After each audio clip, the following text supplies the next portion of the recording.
Great.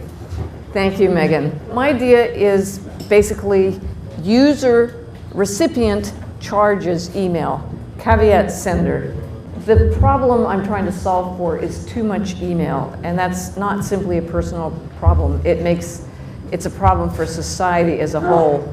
People are getting stressed out, they're missing important messages in favor of unimportant ones, and there's just a profusion of email that is sent automatically to people who then find it in their inboxes as something they have to handle.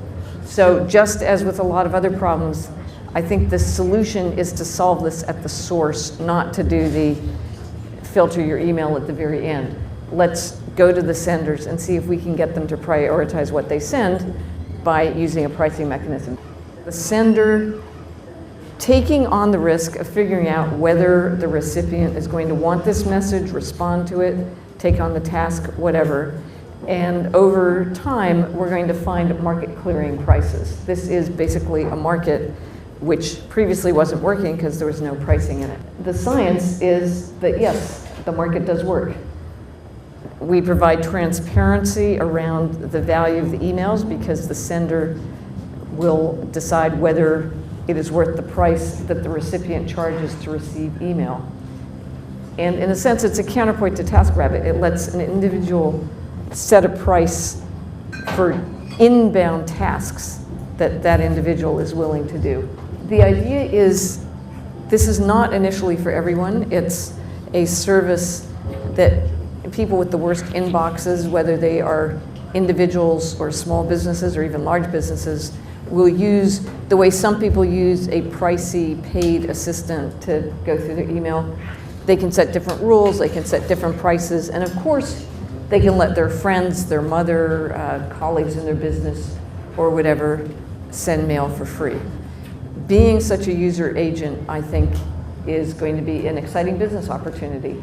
The agent can be automated in extremis. It could be a person, but anyway, it's someone who sets the prices, then charges for the incoming emails, and makes sure that they are legitimately what they're supposed to be. Defaults, friends, family, colleagues don't pay. Strangers pay a fee. You can charge extra for old boyfriends. You can charge $100 for answering investment pitches, whatever. It's a way of allocating and pricing tasks. The beauty of this is that each individual can set their own rules, set their own prices, and it's up to the sender to decide whether it's worth paying the fee. So incoming messages, I'm talking about email, but it could be Facebook messages, and indeed Facebook is now charging $1 a throw to send messages to people you don't know. It could be LinkedIn, it could be all the new social networks. This user agent can defend you from all of them or set a price. There's going to be a lot of negative reaction, I'm sure, because I heard this before. I was involved with a company called Boxbait. How tacky, you're charging to send me email? Email should be free. It's a God-given right. It's the First Amendment. But I'm not asking you to pay to send mail. I'm asking you to pay for my attention and for my time. So again, the first adopters will be people with very valuable inboxes. You can have guaranteed response, or you can, sort of like, there was a story, the mayor of Moscow, it cost $50,000 to have a meeting and $100,000 for him to say yes.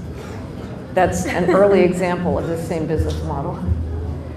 Consumers, a broader market, could use it simply as a way of trying to monetize their inboxes for advertising messages, which is an idea that's come and gone many times. It may or may not work. I think people will discover that unless they're in the habit of buying Porsches, they really aren't as valuable as an advertising subject as they think. But this concept is known as vendor relationship management. It does indeed already exist in some forms. LinkedIn InMails, websites, when you go and you spend 10 minutes of your valuable time filling in a form, that's also a way of paying to send email, except you waste your time rather than giving $10 to someone who might use it better. Benefits, as I mentioned earlier, fewer messages, fewer missed messages. The world becomes happier because there's less junk. No unwanted email. Thank you very much. You can send me email for free for the next few days until somebody shows up with a service like this. Thank you.